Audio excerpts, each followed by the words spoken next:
Good evening, everybody. How's everybody's evening going? Lucky we live Hawaii, in spite of the rain and the weather. We need the rain to keep things green. We'd like to welcome all of our friends from Binghamton University that are here all the way from Binghamton, New York. We're so...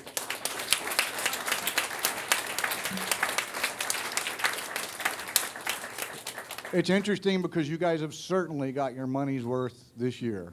You've seen so many different aspects of what happens at Habilitat, and tonight you're going to get to experience something that not a lot of outsiders get to experience as well. As well as the Binghamton guest, we have some guests that have come to us from all over the world who are practitioners in an alternative, what's considered an alternative therapy that we have been using to get very, very good results. So tonight, you're going to hear some things that may be new to you. We ask that you open your mind to the possibility that there are ways of doing things that are outside the box. Not the status quo is not always the best way. If that were the case, then the world would still be flat, wouldn't it? But now we know it's not. So you're going to learn about some things tonight. A friend of mine is here, and he travels the world teaching people this method of change that he created. And from a layman's perspective, it's what would you call it? It's kind of a hybrid between hypnosis, acupressure tapping, and neuro-linguistic programming. And I'll be honest, I was very skeptical in the beginning as well. In fact, when I first met him, I thought he was, what he was teaching was a little strange. The more I started to read about it, the more I started to learn about it, I thought, you know, here's something that might be effective for people at Habilitat. And as most of you know, we're always looking for new and improved and in better ways to get better results and improve our success, because our success means your success. And that's what's really important. So as I befriended him, I eventually allowed him to do some of his work on me. As I always do, I'm going to be the guinea pig before I let anybody come here and practice what they do. And I was astounded at the results that he got with me. So we started slow, and for the past, 4 years or so, I think, he's been coming to Habilitat, working with people. A couple years ago, he decided that it would be good to bring his top-level practitioners that he's trained from around the world to come here and try and help more people. He's a busy guy. In fact, when he flew here, he flew straight through from Morocco, and before that he was in Poland, and before that he was in Dubai, and I mean, he's just going all over the place. In fact, he's getting ready to go to Kenya pretty soon. He's going to be working with some of the people in Kenya to try and help some impoverished people learn how to make some changes. But he's made it a point to come here each year to try and teach people, help people change, clear up some of the wreckage of the past. And he had this bright idea to start bringing his top-level practitioners here so that we can help more people. So they're going to be starting their work tomorrow. They spent an entire day today in detailed training with him. He's kind of meticulous with certain things. He wants to make sure that it's done properly and it's done accurately and it's done right.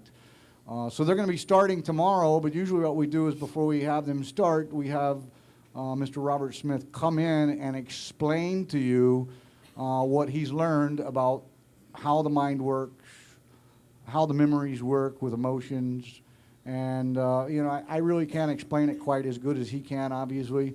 But I would like to say that we're really good here at what we do. There's no doubt about it. We have one of the best success rates in the country.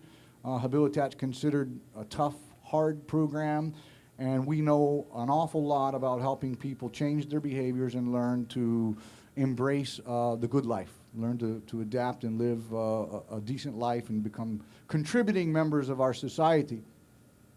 Mr. Robert Smith is probably the most knowledgeable person that I know about the human mind.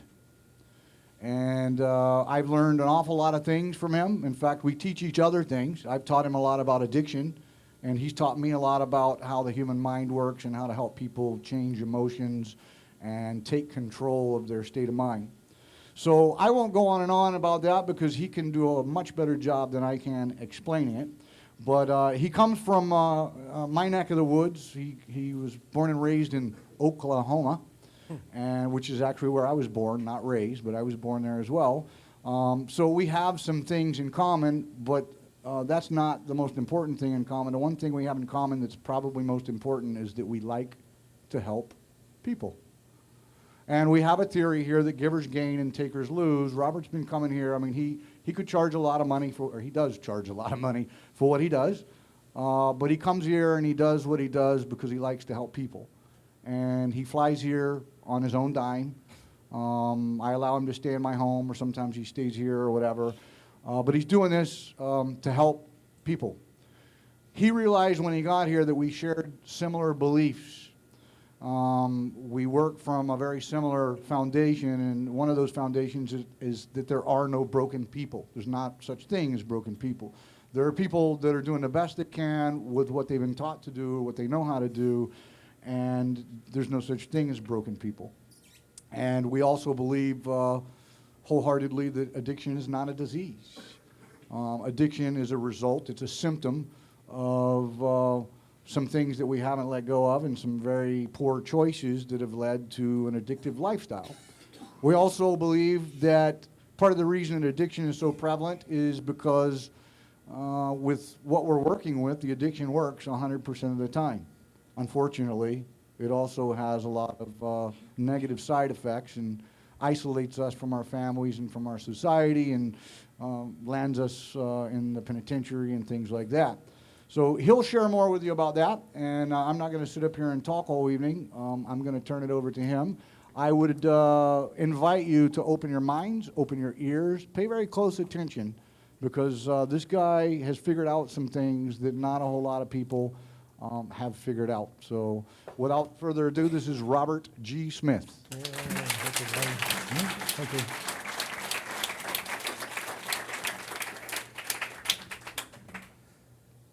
Well, so good to see you. All right. My name is Robert Smith. I am from Oklahoma. You know, I'm the oldest of 6 kids. You know, we talk about, you know, who you are, where you coming from, why you are, what you are. And I come from a very similar life as some of you guys. You know, my mother's 14 years old, ran away from home. And at 15, she came back to Oklahoma pregnant, you know, and of course I was born April the 15th to a young mother, a child. I don't know who my father is, my biological father, because I asked, you know, I asked my mother, she won't tell me. She probably don't know. I asked my grandmother. They did go to Gainesville, Texas, and from what I hear, he's a very good-looking man, highly intelligent. Of course, my stepfather, he came into my life when I was about 6 months old. Now, my stepfather is my father. He's the oldest of 9 kids. Oldest of 9 kids. His father was an alcoholic. His mother was the type who would marry an alcoholic. A lot of fathers, a lot of bad stuff. At one point in their life, all the kids were put in foster homes. My dad is the oldest. He had this big burden. He was angry. He was hurt. He was rejected. And he buried my mother. He wasn't an alcoholic. He was a workaholic. He worked all the time. He was angry all the time. He was always finding fault. And so he interacted with us kids. And of course, we learn how to survive. You know, I work with people all over the world. People have been sexually abused by their mother, by their father, by their brothers, or aunts, or uncles, beaten, raped, you name it. I've worked with it all. And I discovered something truly, truly amazing is that you're not broken. There's nothing wrong with you, and you're doing a great job trying to survive. I discovered that everybody in the world has the same basic coping skill. Some have to have perfected to make it even better, and it's because we don't know how to deal with the pain. We don't know how to deal with the hurt. We don't know what to do with that stuff inside of us that bothers us. So our best coping skill is to divert our attention. Don't think about it, work, clean, do anything, but don't go inside there. And if, you know, and I ask, you know, every time I work here, very first time in the Habilitat, about 4 years ago, my mission was to figure out why are we addicted? Because I've been doing seminars in Oklahoma on weight loss. You know, I don't care about weight loss. You know, I really don't. Because I thought that's going to be boring, you know. But then I began to work with people who are overweight, and I figured out they're an alcoholic, but they're just using food. And so I began to understand that we're all escapeaholics, or otherwise known as avoidaholics. That means if you feel bad, if you have no skill, what will you do with it? If you don't know how to change your mind, you don't know how to change the emotional resources inside your head, what are you going to do? You're going to use whatever is handy. You know, like some people, you know, they use anything. They use drugs, sex, alcohol, work, you name it, give it to me. I'll use anything, so I cannot, will not, don't want to feel that stuff that drives your addiction. Now let me ask you something, seriously. If inside you, right here, you know, you were beaten, you were raped, you killed somebody, you witnessed killing, all kinds of abuses, hurts, no one liked you, they didn't love you, they rejected you, they abandoned you, and they can't stand you. And you have all these memories sitting right in here inside of you. And they're still there. If you divert your attention, where are they? Right here. How much drugs can you take to where they go away? You know, because I'm telling you, you have done a lot of drugs, haven't you? Is it still there? What I'm going to do is I'm going to share with you today, and something I have done over and over again, is that you and I, or you and one of my practitioners, you're going to go right here to this memory for however long you had it, 10, 15, 20, 30, 50 years. I had a man who is 83 years old. He came to see me, and this guy is crying and shaking because he says, I can still see the Jap in the plane that bombed Pearl Harbor.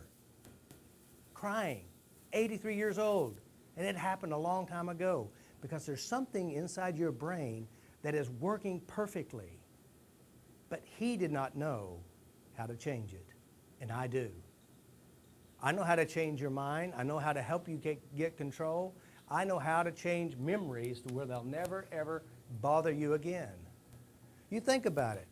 You're in Habilitat. You're going to suffer and endure and work hard, keep your mind busy, suck on too many damn cigarettes, and eat way too much food. Don't look inside you, whatever the hell you do. Stay busy, and hopefully that stuff will go away. Some of you, some people have been through the program once. And you know what? If it's in you, where is it? You see what I'm saying? If you could, if you would, change that memory and make it never bother you again, would you? No, seriously. Some people say no. You know why you say no? Who will I be if all the shit's gone? Who will I be if my misery is gone? After all, it gave me a great identity. You know, I'm the world's worst piece of shit. You know? So, whatever you have within you, if you go eat, drink, work, stay busy, clean the kitchen, smoke, you name it, fuck, screw, TV, yoga, whatever you do, if you use anything outside you, it'll never solve the problem. As a matter of fact, whatever you choose, that will become a problem too. Because you can't run from what you hold within. But if you're a very wise person, curious, and I know you're skeptical, you know, after all, you've been dragging this shit around for years. If you were to change this memory and it'll never bother you again, how much of a better life would you have? Because how many of you realize this? I mean, most people don't know. I said, how many of you would like to improve your memory? Seriously, right? Who would like to? I would like to improve my memory. And you know why you raise your hand? Because there's a fact to it. Memory is not stuck and permanent. Then why do I always remember the bad ones? I said, well, maybe it's because it's important to you. Because see, here's the deal. Your mind is an amazing machine, and you don't know how to drive it. It's an amazing machine, and you don't even know how to use it. Matter of fact, you can drive a car better and a pencil better than you can drive your own brain. Because if you feel bad, what do? Give me candy, give me ice cream, give me Coke, give me beer, suck on a cigarette, yell at somebody, beat somebody. But does it really solve the problem? No, it never will, and it never has. And so what we want to do is actually begin to learn how to drive your own brain. And that's what I'm all about. And you know the crazy thing is? It's easier to drive your brain than it is to walk across the floor. But you don't know how. So let me kind of introduce you to your mind. Let's do this. Everybody take a deep breath. Close your eyes, and I'd like you to remember something that's a very good memory. It could be anything in your life, pleasant. It could be the day you held your baby, the day you got your dog, anything that makes you feel good. It could be just relaxing. And as you go back there, be there. See what you saw, hear what you heard, and notice what you feel. Notice in your body where it's at. All right, now look up here. Look at me. How many of you went to a memory and you began to feel what you just thought of? Raise your hand if you did. Yeah. How many it seemed like you're almost there? Isn't that right? Where are you really? You're right here. How many of you heard of what hypnosis is? You know, we hear what hypnosis is. It's like, I'm a hypnotist and I have a watch, and as you watch the watch, your eyes will begin heavy and you begin to relax, and next thing you know, you're sound asleep. And the hypnotist will say, anytime I say the color blue, and only when I say the color blue, you'll quack like a duck. And he brings them on out, and he goes back and he has a seat back there. And he's up here talking about, yeah, you know, the other day I was walking down the street and I saw this girl with a blue shirt. And the guy goes, quack, quack, quack, quack. And he looks around and goes, he sits down really embarrassed and not even know why he quacked like a duck. And he knows it's stupid. He would never want to do it intentionally. And then I'm talking a little bit later, or the hypnotist is talking about later, and he said, yeah, I bought me a blue pair of shoes. And he stands up and goes, quack, quack, quack, quack. Totally embarrassed, sits down. And so there's something amazing about your mind that you haven't really discovered yet, and that is it's a hypnosis machine. That means when you remember a memory, what you're actually doing is you're going into a trance. You're going into a trance and you feel emotions and feel things and see things that aren't really here right now. You're in Habilitat, and I'm just curious. While you're working here and you may look down at your arm, you see a vein, and all of a sudden memories start showing up. Or memories from the drug. Anybody do that while you're here? How many of you see that flowing through your mind at night? Or while you're working through the day and that stuff keeps flowing in your head? Raise your hand. Be honest. I know it's okay. Would you like to get yourself free from that? Do you know memories are not stuck and real? Because, see, they're just inside you. And so we're hypnotists. Your mother's a hypnotist, and when we talk about drug, you know, I don't know, you know, the other day Jeff had these little glass things that people make pipes out of. And all of a sudden he starts seeing this, and some of these guys out there are like, oh, yes, I know how to make those. It's almost like they went in the little trance and they said, oh, yeah, yeah, oh, yeah, yeah, yeah. Some of you just did it now, didn't you? You're just a trance monkey. It's all you are. You just went back. And so what I'm going to do is I'm going to show you how to change your brain. And the interesting thing, it's not the drug that's now doing it to you. There is no drug here. Who is doing it to you? But how do you change it? How do you change it? Yeah, some of you are pretty smart. I saw you go like this. And some of you don't know what tapping is. How many of you are new? I mean, you never heard me speak, and this is new, right? All right. All right. So what I want to do is I'd like to demonstrate on how to actually change your brain. But first of all, does this make sense right here? Inside you, you have memories and resources. And when I say, let's see, ice, crack, let's see, I don't know all the jug words. What are some of the words you'd say? Heroin. What? Coke. And you know, when we hear the words, how many of you can feel it? Yeah. Is it here today? Where is it? It's in your head. You need to clean out your head, don't you? All right, let me help you understand how it works. This is your unconscious mind. Now, some of you may not know what an unconscious mind is. When I say blue, in your mind, it knows what blue is. When I say dog, think of a dog. You got one? All right. Now, the interesting thing, when I say think of a dog, you have an image inside your mind. What kind of dog you got? Anybody? A hound dog. A hound dog? What kind? A pit bull? Lassie? All right. That's a good one. I got that one now. So inside your mind, I say a word, and your unconscious mind has a memory. All right? Now, the interesting thing about dogs, some people may have a dog, and I say dog, and they don't have a good feeling about dogs. They have a big scar on their leg or on their stomach or on their back. All of a sudden, they have a negative feeling, and next thing you know, when I say dog, your mind has connections with your little dog when you was in high school, or your dog you raised, or the dog you used to have, or the dog that bit you, and you hate dogs. Your mother loves dogs more than they love you, and you may have all kinds of dog memories. And inside your mind, your brain starts to make all these connections. All of a sudden, you start to feel emotions with just the word D-O-G. And the interesting thing, even though I say the word dog, it's not the same dog all across the room.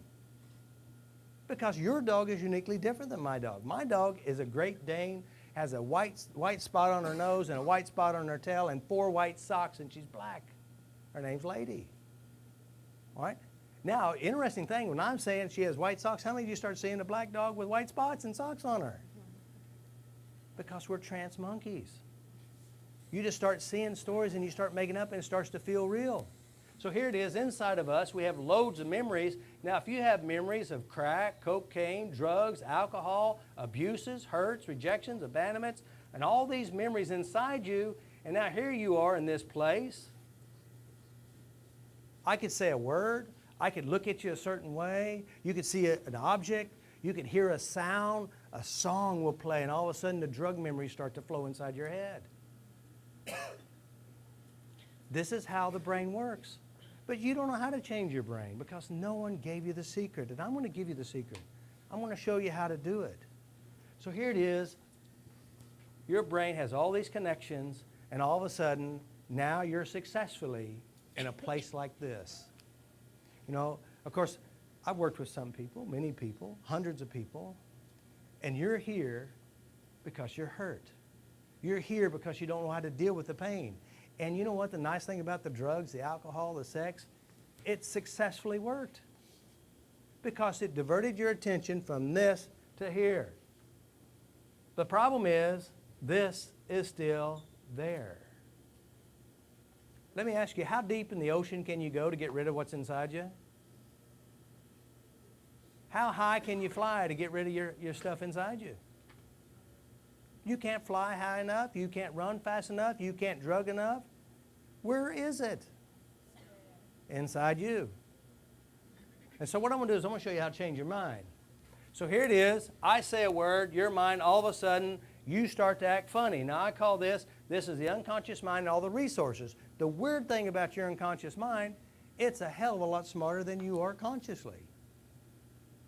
Because when I say dog, what happens inside your head? Your mind pops it in. When I say 5 times 5, what happens inside your head?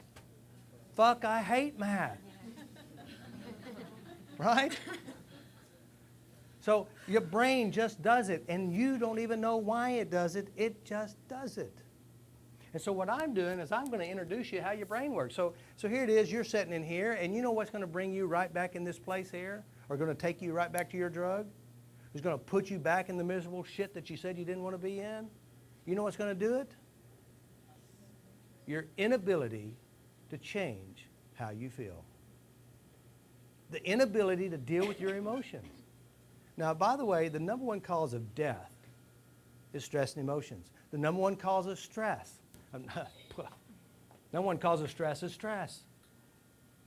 The number one cause of health problems, relationship problems, alcohol problems, drug problems, weight problems is stress and emotions. But we don't know how to change it. You go to one of these workshops and they're going to teach you about stress, and they're going to say, well, you know, stress, you need to avoid the biggest stressors in your life. You need to stay away from relationships. Stay away from your in-laws and your outlaws.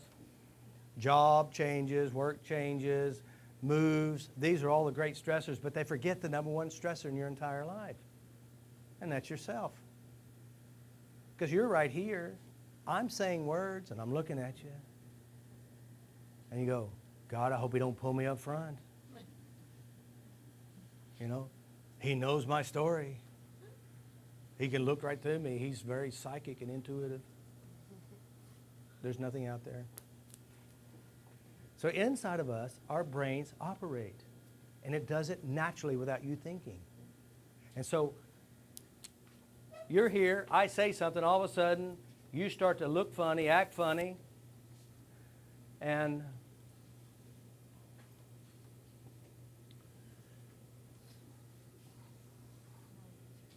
you become a trance monkey. And you know what trance monkey do?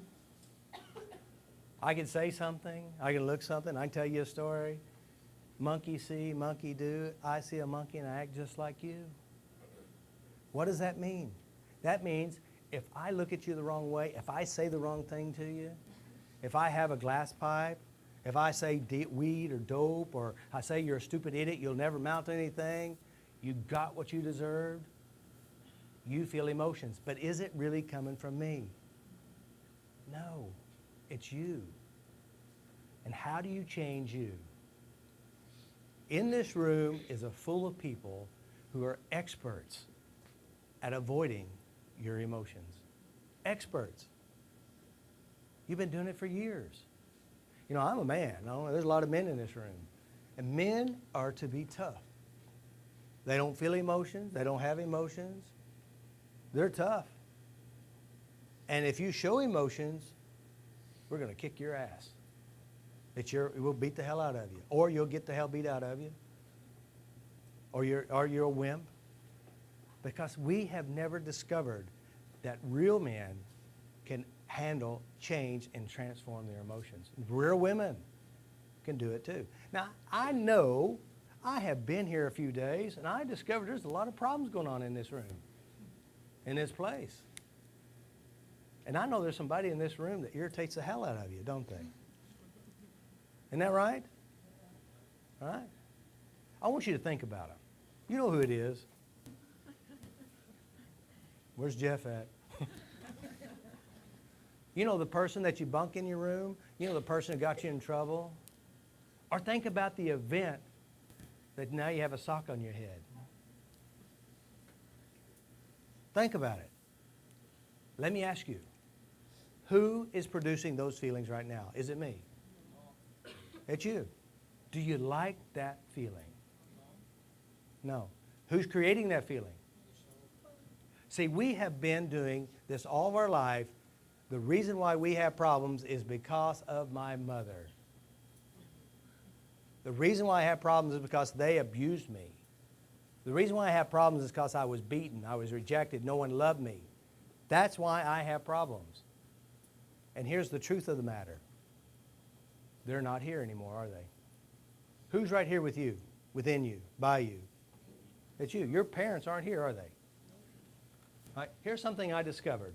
Since we're all trance monkeys, and whatever you hold inside your mind, you start to act funny, you get angry, you get upset, and you don't know why, you just are.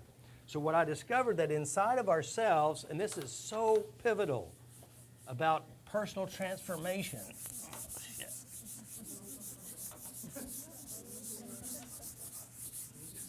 I think we need a new whiteboard. It's the same whiteboard I have every year I come here. That's okay. So here it is. Here is the truth of the matter. And some of you may have heard the story, and this is a true, absolute story. I'm 11 years old. You know, of course, I'm the oldest of 6. My name's Robert, and then there's Rocky, Roxanne, Ricky, and Randy, and Chris. My dad wasn't educated. We went from school to school, and I'm 11 years old, I think around 5th grade, and we moved to this new school.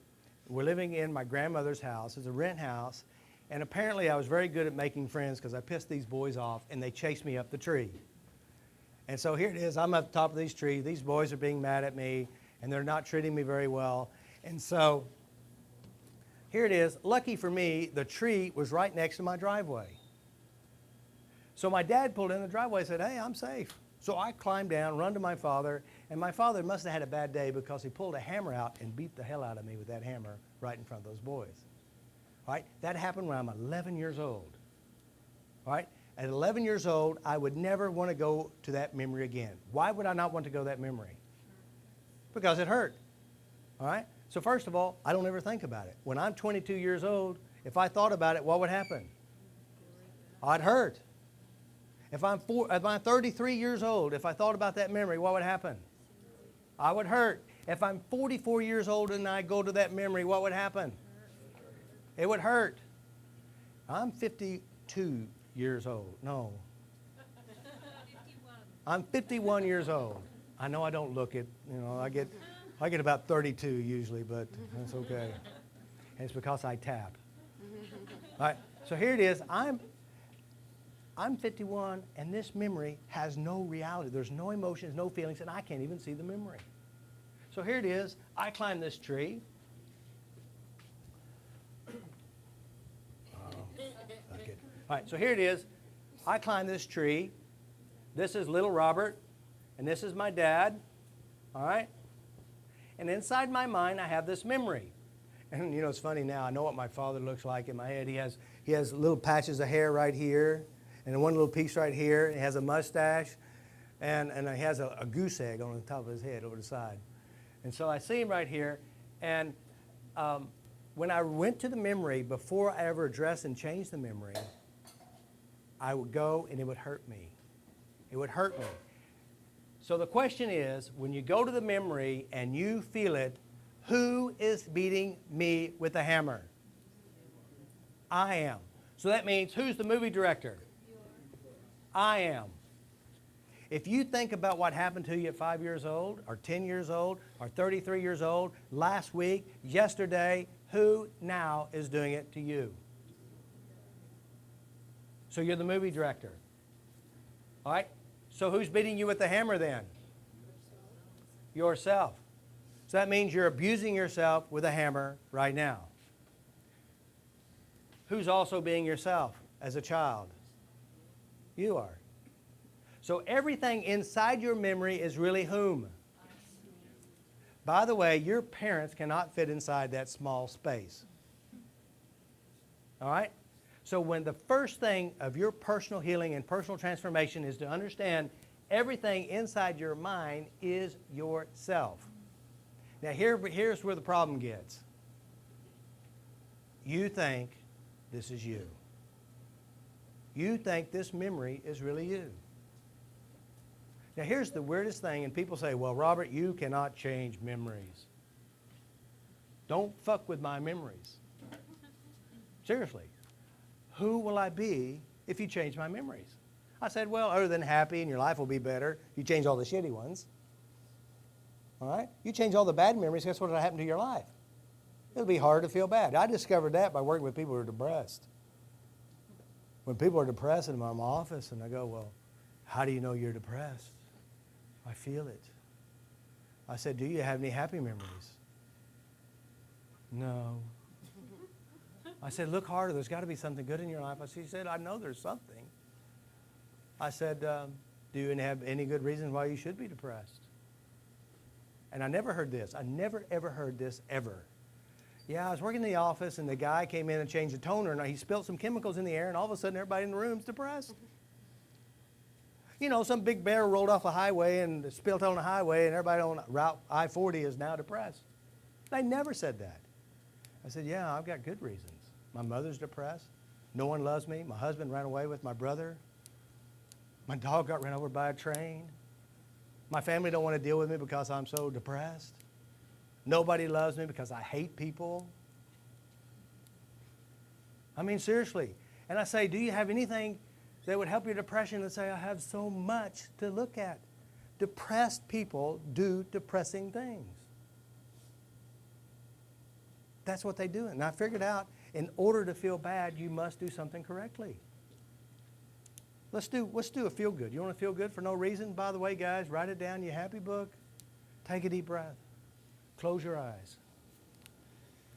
And remember a time when you know they loved you.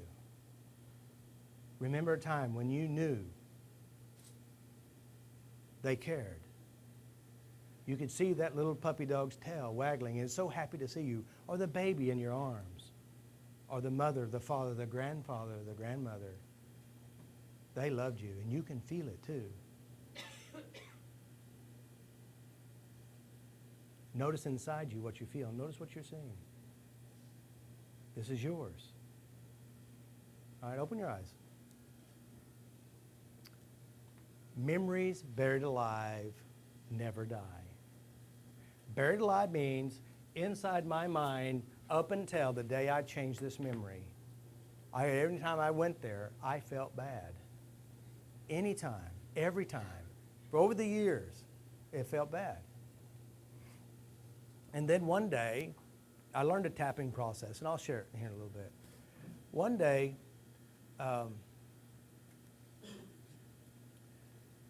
my father had a look. You know, when he looked at you this way, the chills and the oh shit runs right through you. That means you got to get the hell out of Dodge.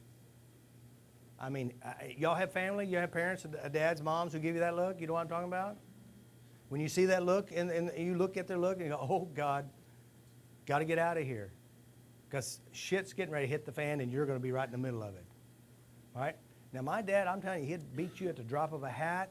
You know, here it is. He worked all day long. He worked 2 days. He had 4 hoodlums to feed. And the worst thing he'd want is us greeting him at the door and to be any noise whatsoever. For years, it took me a while to clean out the emotional issue of being in a car and anybody making any noise. Emotional conditioning. Cleaned it all out. So here it is. I'm at the gym and I'm talking to Marilyn, and Marilyn, I'm over here talking to her, and all of a sudden, somebody drops weights right over here, and it goes boom, and Marilyn goes like that, and the old crap went right through me. I saw my dad's look on her face. The first thing I did is I turned around and left. It was just like, boom, deja vu. And I turned around and left. So here it is. Months later, my wife and I at the time, we went to Quiznos. Quiznos is a restaurant that sells little hot sandwiches. And I'm standing in line. I said, you know, Anna, I think we have a coupon out in the car. Would you go get it? She said, no, I'll go get it. And of course, she went out to the car. Now this car, I was a car guy. I still am a car guy. And I had a 1974 Dodge Charger, and it was baby blue, but I stripped it down, painted it bright panther pink. Had a black top and a blacked out hood and a black wing on it, and it had black interior with cold air. All right? The doors on them were like this, and my wife was about 100 pounds wet. She opened the door, and she broke her fingernail. And when she walked in the door, I looked at her, and that feeling went right through me. She had my dad's look on her face. Right there at the counter, I completely changed it, and I've never, ever seen my father's look on anyone again. Because again, we're hypnosis machines. We're trance monkeys. We just feel and act and not even know why we feel and act. It's definitely true. There's a trigger. And so here it is. I went to my father's memory and I started working on my memories and I started changing my memories. And I started looking for every bad memory I could ever find, and I totally and completely changed them. And I can't feel it, I can't see it, and I even know it, but I can't even know it. If that makes sense. So Memories buried alive never die. They just show up in another pair of shoes in a bigger, more uglier way. So I'm just kind of curious. How many of you do have a specific look on a father's face or a mother's face? When you think about it, you feel it right now. Anybody? Come on, be honest. If you don't have a father or mother's look, let's think about your favorite drug. Yeah. How many of you, when you think about that drug, you can feel the sensations of it? You can smell it, you can see it. Guys, if you take this outside here, guess what will happen? It'll follow you. Do you want to take that with you? Do you really want to be free? You can be. You have to change your brain. Change your mind. All right, let's do this. Let's test it. What I want you to do, everybody do this. I want you to take a deep breath. I want you to close your eyes, and I want you to either, one, think about your mother, your father's look, and let it bother you for the last time, or don't get too close to your drug issue, but know that it's there, see that it's there, and I'm going to help you change it, and I'll show you you can change your brain. In your mind, see it. In your mind, feel it, hear it, smell it, taste it for the last time. Reminding you there is no real drug here. It's only in your brain. Make it stronger. You're really here to let it go. Notice how you know it's there. Give it a number. 10, it's horrible. 0, I can't feel it at all. Just do it. You got it? All right, now what I'd like for you to do right now, in your mind, imagine as if you had a handful of helium-filled balloons, biodegradable for you who are from California. Let them go. In your mind, notice what happens to helium-filled balloons. Is it true? They disappear. All right, everybody look at me and take 2 fingers just like this. 2 fingers. And I want you to do everything I do, say everything I say. I want you to tap right here between your eyes. Continue tapping. Say this out loud. I release and let go. All sadnesses. Tap beside your eye right here. I release and let go. All fears. Under the eye. Release and let go. Emotional traumas. Angers. Guilt. Helplessness. Hopelessness. Rejections. Abandonments. Taste. Smell. Textures. Everything else. I'm doing this silly exercise. I hope no one's taking a picture of me. I really don't care. I'm going to let it go. Collarbone, I release and let it go. I'm safe. Grab your wrist. Take a deep breath.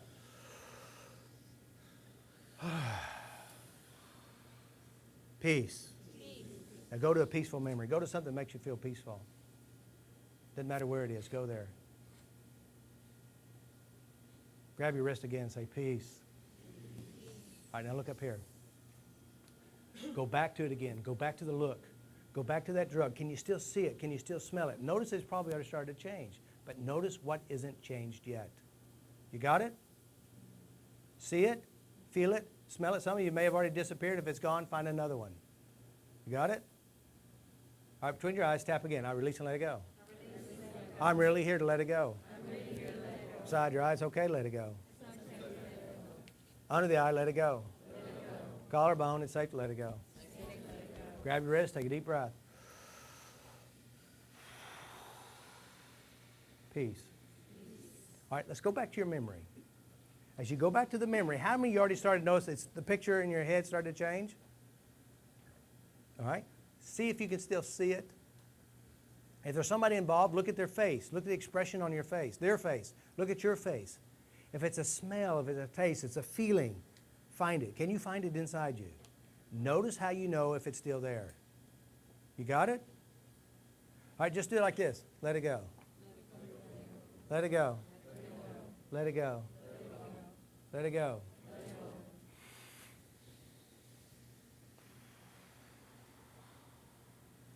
Peace. Go back to the memory. Can you still find it? Can you feel it? Can you see it? How many still have a little bit left? A lot less than we started. Go back and see what it is. Go back and look at it. Notice internally how you know that it's in you. You got it? All right, now do it like this. Just touch.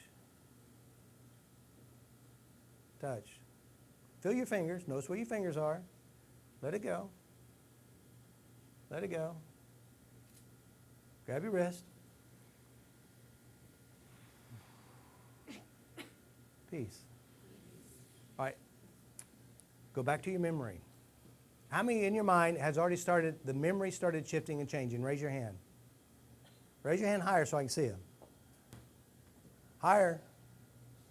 So I want to say it looks like about 2/3. All right?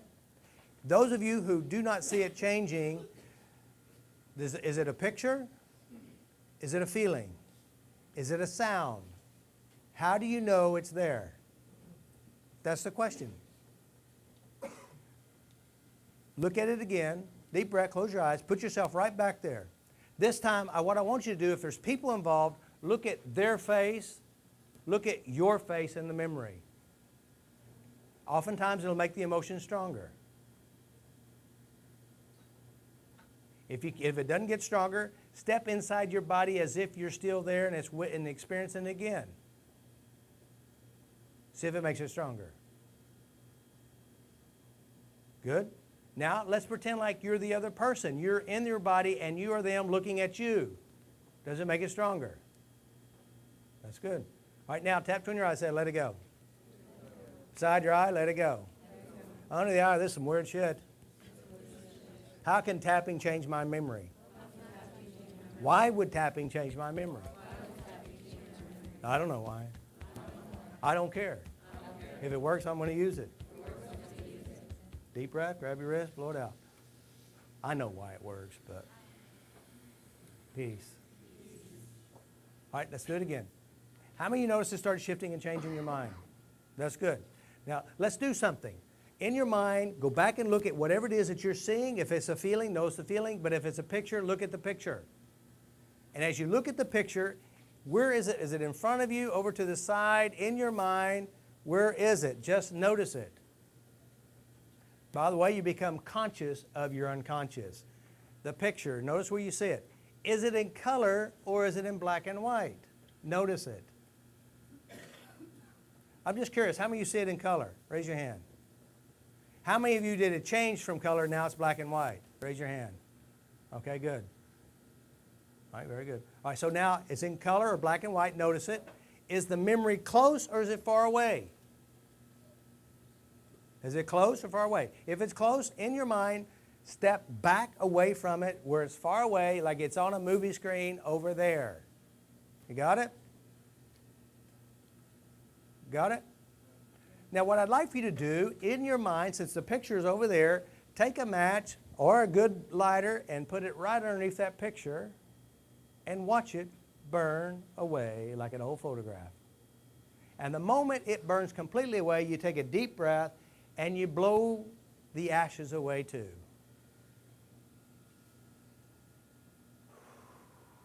Now, if you need a blowtorch, you feel free to use one of those as well. Deep breath, blow it out, and say peace.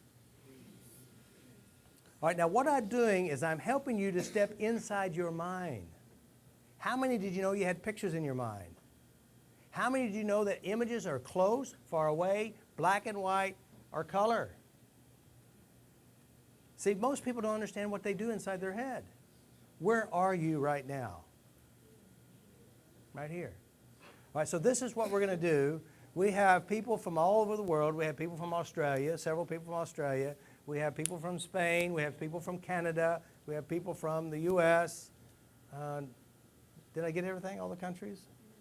Yeah. And what we're here is to help you change bad memories. We're here to address addictions. We're here to help you learn how to take control of your mind. And so one of the things that I can do, and I've been working with people, is that I'm testing your addiction. And that means, how addicted are you? How addicted are you? And we can change that addiction. And so what we have is we have something we're going to play with. And we're going to give you some food, but here's what we're going to do with this food. It's chocolate. All right? You cannot open it. You cannot lick it, smell it, or ingest it yet. Okay? Does that sound like a good idea? All right.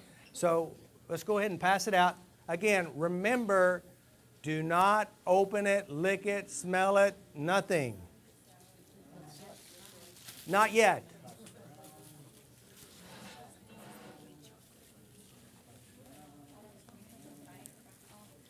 And look at y'all all so excited. Ooh, candy, treats. Mmm. Now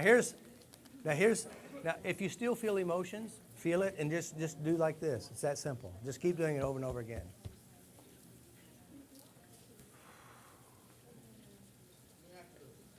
Everybody get something? You got an extra over there? There we go. Extra, extra. I'm taking all the extras home with me. Anybody else? Y'all need some? Here we go. Do not open it. Huh? No, that's all right. They've already tapped them away. Anybody else? Everybody have one? Oh, you need some? Yeah. Now we're just going to play with it. Okay, here you go. We need some more back here, Jeff.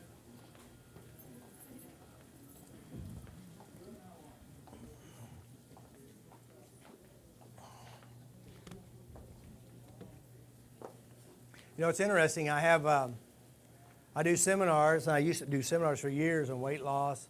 And weight loss has not a lot to do with food. Addictions does not have a lot to do with the drug itself, but rather your body's reaction, your emotional intelligence level, the emotional conditioning, and the connections you have with people. And so when I'm doing these weight loss seminars, and I say, okay, girls and guys, I would like for you to bring all the food you love. Just bring one or two to the seminar. And then we start to tap on it. I say, no, don't touch my food. I don't want you to take away my food that keeps me fat and miserable. I love this food. It's connected to my grandmother, you know. So let me help you understand addictions. You're addicted because, one, you want to feel better and you want to escape the pain. And we all know that, don't you? You're addicted because you've been emotionally conditioned, because it made you feel better. There's family, there's friends, there's connections with people you love, people you hate. You're acting just like your mother, you're acting like your father, you're a good family member. Let's see, what else is another reason why we're addicted? What? Genetics. Oh, yeah, you think it's a genetic problem, which it really isn't. It's just emotional conditioning. And so when I'm doing weight loss, it has a lot to do with identity. Drugs is an identity. It's a connection with people we love. And so this food in your hand, how many of you, when you think about this food, has a good feeling with it? I mean, honestly, it's free. It's a gift, right? Now, here's something cool. I would like for you to just do as I ask you to do. It doesn't take any belief. I don't want you to try to do anything other than just what I ask, and just follow along, and I want to help you understand something pretty amazing. All right, first of all, everybody has chocolate, isn't that correct? Now, what I would like for you to do in your mind is I want you to close your eyes, and I want you to pretend like you're eating and tasting that chocolate. And as you do that, I want you to find the good feeling. You got a good feeling with it, right? You can even taste it, can't you? And there's a good feeling. Now, I want you to notice something very, very important. You didn't really eat it, and you feel good, don't you? So what I'd like you to do is feel this good feeling, and I want you to think about you when you needed a good feeling. And in your mind, send it to you. Or send it to your father or your mother, whoever gave this candy to you. Send that love to them as well, that feeling. Send it to them. Send them more. All right, now, look at me up here now. So now you imagine you ate the food and you felt a really good feeling, but you never really ate the food, but you had the feeling without the food, correct? And then you still have the feeling, and you can use this feeling with other people, okay? Now let's play with chocolate. How many of you had a memory attached to chocolate when you thought about it? Like with a mother or a child or grandfather? Anybody have a good memory with it? Had somebody involved with it? Okay. They're still there, and you still have the emotional connection with them. So what I'd like for you to do, in your mind, taste the chocolate. In your mind, take a bite out of it. What's the first taste you notice when you take a bite out of it? Anybody? What? Sweet. Milky. Any taste cocoa? In your mind, taste that flavor. You got it? Everybody got it? All right, now just do this. Say everything I say. I release and let it go. Beside your eye, I'm here to let it go. It's a silly little exercise I'm just going to play. Under the eye, just let it go. I'm really here to let it go. I love and accept myself completely. Grab your wrist, take a deep breath. Say peace. All right, now, in your mind, taste that chocolate. Does it taste the same? And if it does, if it changed, notice what it changed to. You got it? How many notice it started to change with that tapping? Taste it again. Notice how rich it is. If it's a texture on your tongue, if it's a smell, taste it. You got it? Tap between your eyes, let it go. Beside your eye, I can eat all the chocolate I want. It's just chocolate. I'm just playing a silly game. I accept myself completely. There's plenty of chocolate out in the world. He's not taking it away from me. He's going to let me keep it. Take a deep breath, roll it out. Peace. All right, now, in your mind, taste the chocolate again. Can you taste it in your mind? Give me a taste. Somebody, you can't taste it. Give me a taste. What's your taste over here? Anybody? Say again? You can't taste it? Anybody who can still taste it? Creamy chocolate. All right, see if you can find the creamy chocolate taste. You got it? If it's sugary, notice how sugary it is. If it's cocoa-y, how cocoa-y it is. You got it? All right, tap between your eyes. I'm really here to let it go. I'm safe to let it go. It's just a silly, stupid game. And I'm okay to let it go. Deep breath, blow it out. Peace. All right, in your mind again, can you taste it? Anybody still can taste it in their mind? Raise your hand if you still do. We've got one back there. Notice what it tastes like. What does it taste like back there, if you don't mind? Creamy? What's yours? Milky. All right, taste the milky and taste the creamy. You got it? That creamy taste. Beside your eye, I love people who gave me chocolate. I can love people. Chocolate will never love me. Chocolate don't know how to love people. It's not even in the ingredients. Cocoa, sugar, no love there. But I can love whoever gave it to me. They can love me back. If I took chocolate to bed, I'd have to do all the work. Grab your wrist, deep breath. Peace. All right, now, smell the chocolate. How many of you know what chocolate smells like? Smell it in your mind. Only smell it in your mind. You got the smell? Notice how strong the smell is. You got it? How many cannot smell the chocolate now? Cannot smell it. All right, it's already started going. How many still smell it? Can you smell how strong it is? Notice the smell. That smell, let it go. It's just imaginary smell because I'm not really smelling it. It's not really next to my nose. It's just imaginary smell. And I'm here to let it go. Grab your wrist, deep breath. Peace. All right, smell that chocolate in your mind. Can you smell it?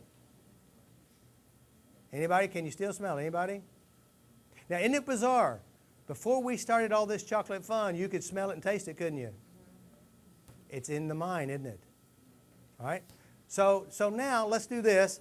I want you to gently, ever so slowly, start to rattle that paper of that chocolate. How does that make you feel when you hear that? Can you hear it? Anybody get a little excited with it? All right, good. That sound. All that excitement and fun. It's not a part of the ingredients. I'm just a trance monkey. Let it go. Let it go. Deep breath. Peace. All right, rattle it again, everybody. Rattle it. Does it sound exciting still? Notice how exciting it is. Let it go. I'm just a little kid. I think there's a treat on the inside. I've been a good girl, a good boy. You gave it to me because you love me. And he doesn't really know me at all. Neither does that chocolate. Deep breath, grab your wrist, blow it out. Peace. Rattle it again. You still feel it? Still feel it? That sound irritating the hell out of me. He's going to take it away from me. I'll never get chocolate again. This is my last chance. He's going to take it. I'm so sad. Taking my chocolate. Nobody loves me. Chocolate never did. And it never will. But people do. Deep breath. Peace. All right, do it again. Rattle it. Can you tell it's kind of changing, isn't it? Say, no, it isn't, or yes, it is? It is. How many still does this excite you like it did when we first started? Does it still excite you or irritate you? Irritating? All right, that remaining excitement, let it go. Let it go, let it go, let it go, let it go. Deep breath. All right, now what I'd like you to do is open it up just enough where you can smell it. You got it? All right, now take a smell of it. Can you smell it? Does it smell good? Notice how good it smells. You got it? All right, take it away from your nose. Notice the smell, that remaining smell. That smell, whatever it means. The sweetness, the cocoa, the creaminess, whatever it is. Let it go, that smell. It's just chocolate. There's plenty of chocolate in the world. Deep breath. Peace. Now, when you first smelt it, the emotional smelling height is really strong. 10 is really strong. 0, not at all. How was it a 10 when you started? Yeah. Close? Yeah. All right. Normally, it probably would have been higher had we not started doing this. So notice how strong it is now. Smell it. Notice how strong. You got the smell? Notice what it smells like. You got it? Tap between your eyes that remaining smell. Whoever it is associated with, whatever it means, whatever it represents, I give meaning to chocolate. Some people think chocolate tastes like shit. And others say it is shit. But I just love it. Deep breath. Peace. All right, let's do it again. Smell it. Notice how it's starting to change, isn't it? What does it smell like? You got it? That smell. This is some weird shit. Chocolate's changing right in front of me. Onto the eye. Let it go. Let it go. Deep breath. Peace. All right. Does it still smell good? How many has it started to change? This? It smells like plastic. Has chocolate ever smelled plastic before? Anybody else? How many does it still smell good? All right. What does it smell like? It smells like white chocolate. What does white chocolate smell like? I never smelt it. If you were to say, what does it smell like? It smells good. What does good smell like? What is it? What is good? What feeling does it put inside you? Does it make a smile on your face? What does it do when you smell this chocolate? Edible. All right. Now, if you're hungry, it's a little bit more difficult. Hopefully you ate. All right. It just smells good. It smells wonderful. Smells like love. Smells. Whatever it means. Deep breath. Peace. All right. You remember when we first started, you have a positive memory with someone who gave you chocolate? Yeah. Go to that memory and feel that good feeling with the person. And notice how chocolate disappears. It's really about you and them. Send that person love. In your mind, go give them a hug and tell them thank you for helping me heal today. All right. Now we got chocolate right here in front of you. White chocolate. I didn't know it was white chocolate. All right. Smell it again. Notice what part you smell. Is it a texture smell, a sensation? Notice how strong it is, and notice inside your nose where you smell it at. You got it? Notice the size, the sensation. That smell. Let it go. That smell. Let it go. Under the eye, that let it go. Collarbone, it's okay, let it go. Wrist, deep breath. Peace. All right, all right. In your mind, smell it in your mind only. Smell it again. You got it? That remaining smell. Let it go. Let it go. Let it go. Let it go. Peace. In your mind, smell it again. It's getting more difficult, isn't it? All right. Now smell the real deal. Can you smell it? Some say no, some say yes. Notice how much is there. You got it? Now, it's really weird. I've seen this chocolate before, and I don't know about you. It's weird. People love chocolate, and chocolate will never love them. Chocolate doesn't care for them. And so I went to the gas station the other day, and I needed to go really bad. And I opened up the bathroom, and there's this pile of chocolate like this sitting right on top of the dog, that shit. And it was nauseous. I mean, it was fucking disgusting. Isn't that the weirdest thing? I would never eat that stuff. Would you? Would you reach your hand in the toilet and eat that? Grab that chocolate out and eat it? No, it's disgusting. So freaking disgusting. Let it go. I'd never eat that disgusting stuff.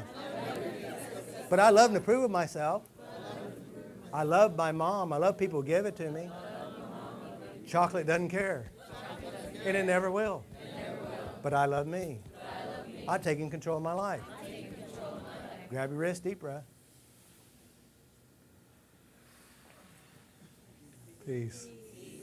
All right, now, smell it again. Now, I know that you're really excited. Your excitement level when I first gave it to you, 10, you're going to eat it, right? How strong is it now? How many is it still a 10? We got 2, 3 people. How many says, I don't want it? All right, all right, all right. So let's do it again. I want you to taste it in your mind again. Can you taste it? You can't taste it? Can you taste it? All right, let's take a little nibble. Just a nibble. I don't want you to get sick. Just a nibble. And notice the first taste you taste. You got it? That taste, let it go. That taste, the texture, the sensations, whatever it means, the waxy taste, the fake sugar taste, super yucky, nasty, sweet taste. Let it go. Deep breath.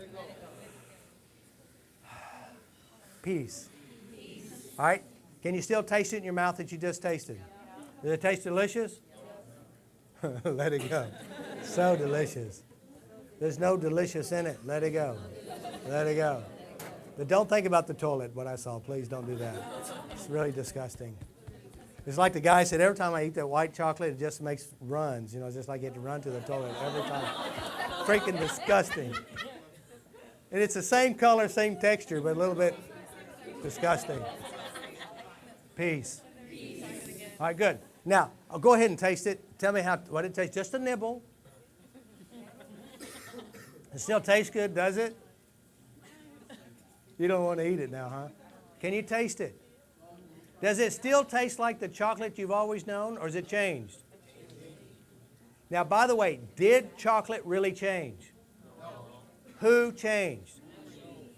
You did. Now, by the way, I could do this a little bit longer, and you continue to do this. Here's something interesting. You can tap the taste out of chocolate. You can tap the taste out of anything, because who is creating the taste in your mind? Who's giving the emotional associations in your mind?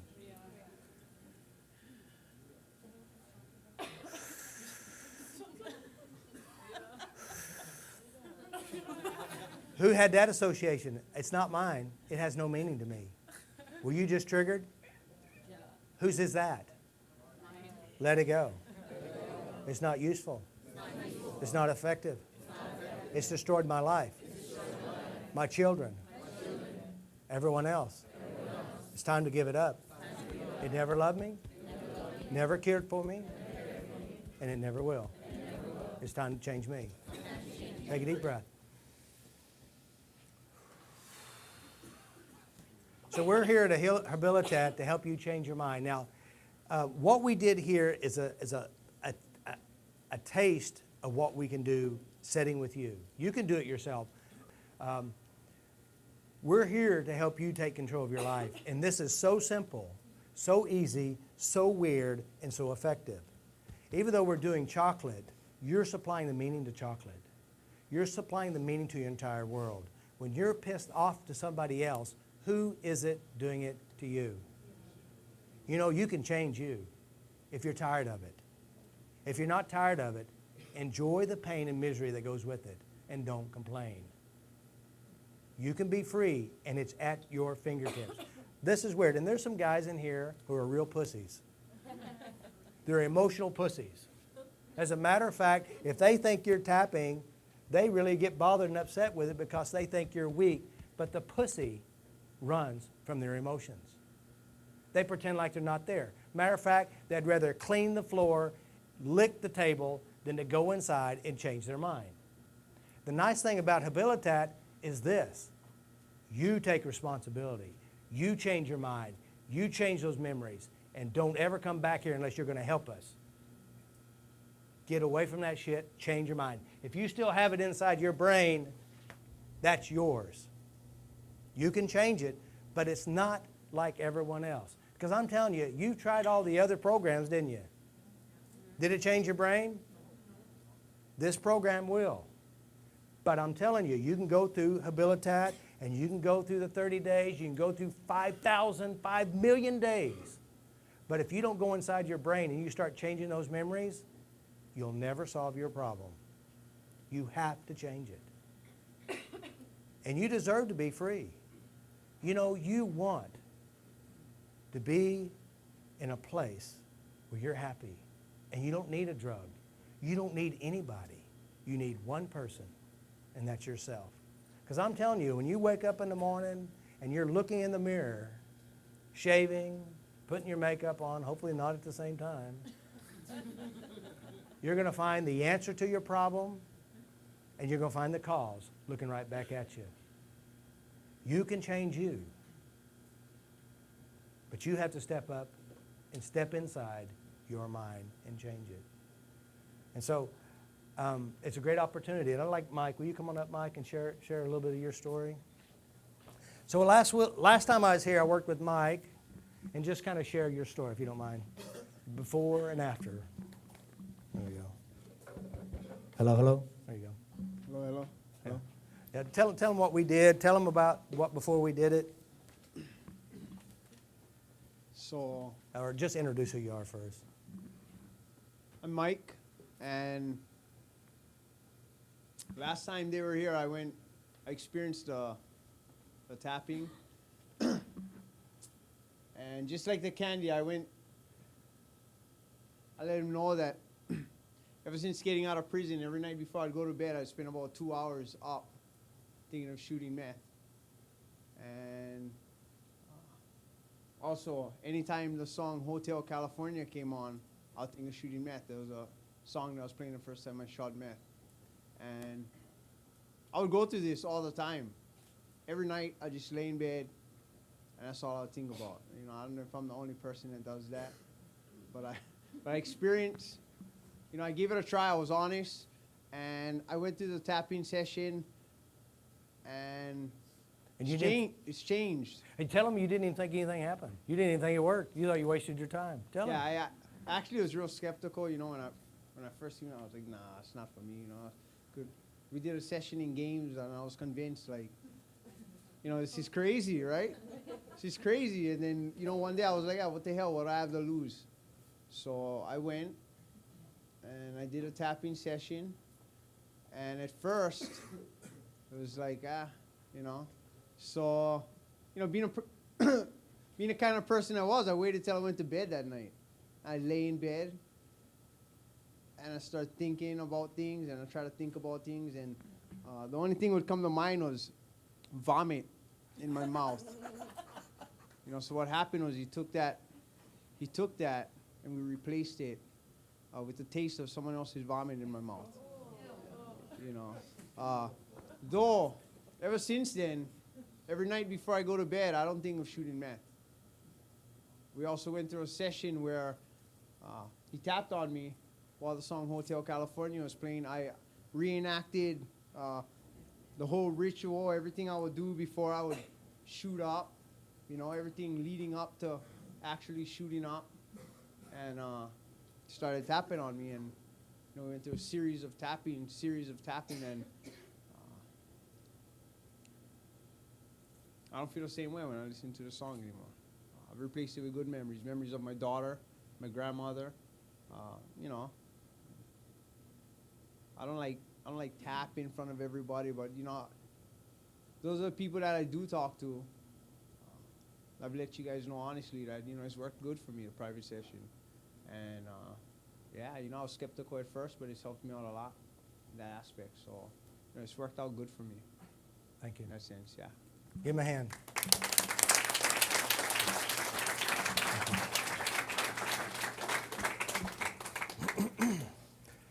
So, this is what we can do. We brought, how many people? We brought 11 people, 10 people?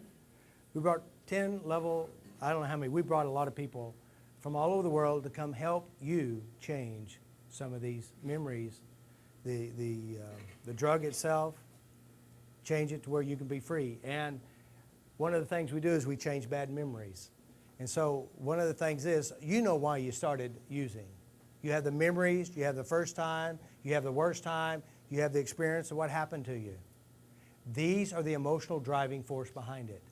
If you can change those, which we can change those memories and help you become free. And the smart ones actually start using it today, right now. And when you go to bed tonight, think about it. Tap it. Try it. The biggest problem is that you're afraid. You're scared. Because you know there's stuff in there you need to change. And it's okay to change it, because I'm telling you, here's the best thing about your past. As a matter of fact, it's amazing. And that is, it's over. It's gone. You're sitting here with me. You cannot go back to any other day other than this moment right now. And when you get that reality, that truth, you can change everything before right now. Change how you hold it, change how you represent, your entire life will change. It's the truth. Because it seems real, it feels real, but really it's not real anymore. Thank God for that. Isn't that true? And if you do it, I'm telling you what, when you leave here, your life will be the most amazing life you create. You can have anything you want, no matter what it is you want. I cannot believe where I am today, what I've done. I've traveled around the world many times, speaking to great people like yourself, training people to do what I do. I don't have a college, I didn't graduate college. I couldn't pass English 2. I tried 3 times. I said, fuck it. But you know what? I can outperform a room full of psychotherapists.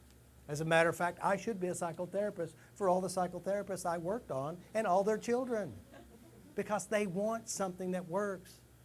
And you want something that works. And you know the crazy thing? This is so freaking simple. It's bizarre. And so I'm so honored to be here, and I honor you.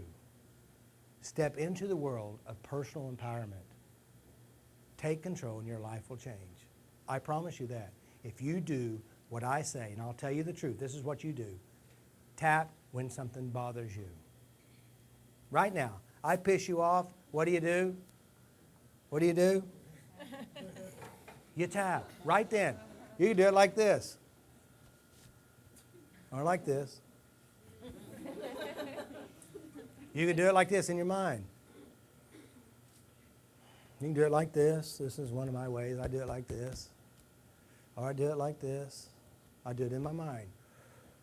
I'm at the dentist and they got shot here and they get shooting me here and I'm thinking, oh God, I'm going to pass out, and I just start tapping. Next thing you know, it's all over. My girlfriend bothers me and irritates me, I tap. My son, I tap. I mean, Jeff's driving, I tap. No, I'm just kidding. So I'd like to introduce all the individuals who are level 3 practitioners, and we have 2 level 1s that's going to help learn as well. So I'd like it, Robin, come on up all the way from Canada. Give him a hand. Just come on up here, Robin. Kim, all the way from Australia, Adelaide. Kim Jewell, all the way from Australia. Deborah, all the way from Australia. Laura, all the way from Vegas. Debbie, all the way from Oklahoma. And Linda from Spain. Keith, all the way from Australia. Oh, David, all the way from Texas. And we also have Stephen from LA and I forgot what your name is. Margot, all the way from LA. They're training level 1. These guys have spent many hours and many days learning faster EFT. They're all level 3 and level 4, and they're going to change your life. Those of you who will do your list, bring your problems up, we will help you change your addiction. We'll help you change your problems. And we do have a sign-up sheet. Jeff has one somewhere. And we're going to be working the next 9 days, one right after another. So do find your problem, find your list, find your addiction, and we're going to clean you up. Sound good? Yeah. Are you excited? Yeah. All right, guys. Thank you, guys. Give these guys a big hand.